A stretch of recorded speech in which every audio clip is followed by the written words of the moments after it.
Do you know what love is? Love means that you're nurturing yourself through the process. Love means you're saying, I feel like shit right now. Let me avoid anything else that's going to contaminate my energy so I have a free perspective and I can actually have more space to figure out what I need.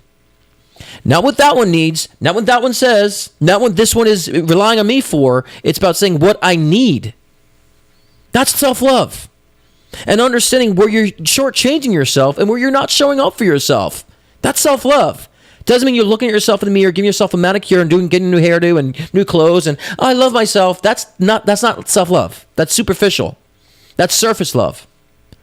True self-love means that you're allowing yourself to take the time to nurture whatever state that you're in. You're not judging yourself. You're not shortchanging yourself on how much you can get out of the circumstance that you want to get out of. Like I said, you're preserving your mindset, so you're not allowing anything to affect your mindset to where you're actually allowing yourself to stay focused and clear on what's best for you. That's what self-love is. And your mind is the dictator of what you're going to experience in this world. You take care of your body parts, you brush your teeth, you take a shower. We all do these things, right? Because we have to maintain those elements of ourselves. Why are we forgetting about the brain? You guys have to understand to maintain and to preserve and to shower and to clean the brain too. That's the most important element. It's the nucleus of what your physical experience really is. So it's time to start cleaning house in the mind and start preserving the mind now and how you're deciding to filter out your physical experience and how your soul is going to experience what you're experiencing right now by focusing on that mind. And if you have to be a little bit of an energetic snob, then so be it. Because that's self-love. You're saying, no, I don't want that in my space. No, I don't want to hear that stuff right now. And if you understand that you're having a soul experience and this brain right now is kind of the filter of how you're perceiving your own reality, and if you're not attending to what filters you're putting on your life, then you're actually going to have so many layers of filters that you'll be so out of control in your life, you'll be asking, why is things happening to you? And if you actually start asking yourself, what are the filters I have on my life that could be potentially creating these issues in my life? Right? So right now, even though the collective energy is heavy, it might not be your responsibility to start tapping into that collective energy. Take your nose out of it. It might be time you start looking individually.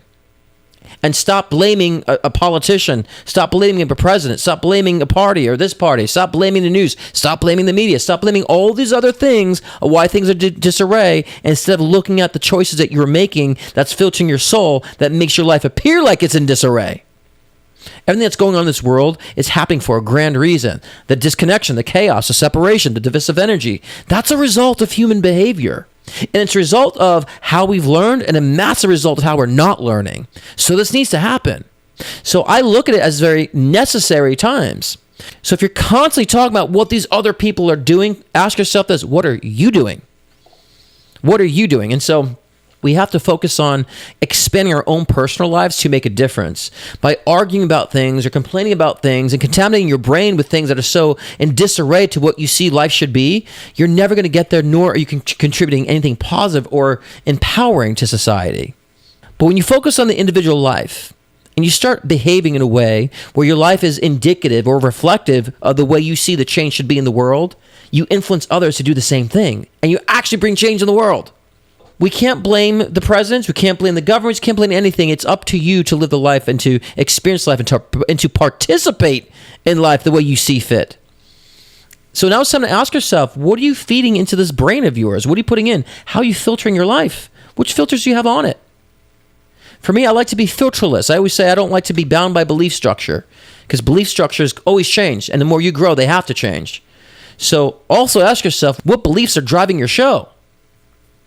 And that's important to identify because, a lot of times we have beliefs that are so outdated, but because they're built to be, structured in, you will hold on like a life and death that you won't let go of those beliefs because they defined you. You should not let beliefs define you, but rather define the beliefs continuously. Those beliefs should be changing and ever evolving. You should not be stuck in a set of beliefs for a long period of time unless they are actually aligned with fundamental truth. And the more you become into it, your soul, the more you will know the difference between personal truth and fundamental truth. Objective truth versus subjective truth. You'll know the differences between the such. And let's stop making excuses of why we're not living the lives we want to live. It's the health issue. That's my excuse. I have to learn something. That's my excuse. Oh, the politics. That's my excuse. They're taking my rights away. That's my excuse. My mom is an overbearing mom. That's my excuse. I experienced loss in my life. That's an excuse. right? All these things are excuses. And so you can still tell that narrative of the same excuses over and over again. It's not doing anything for you. And over time, people are going to lack having sympathy for you if you keep repeating that same narrative. Let's look at that now. Let's look at first the individual life.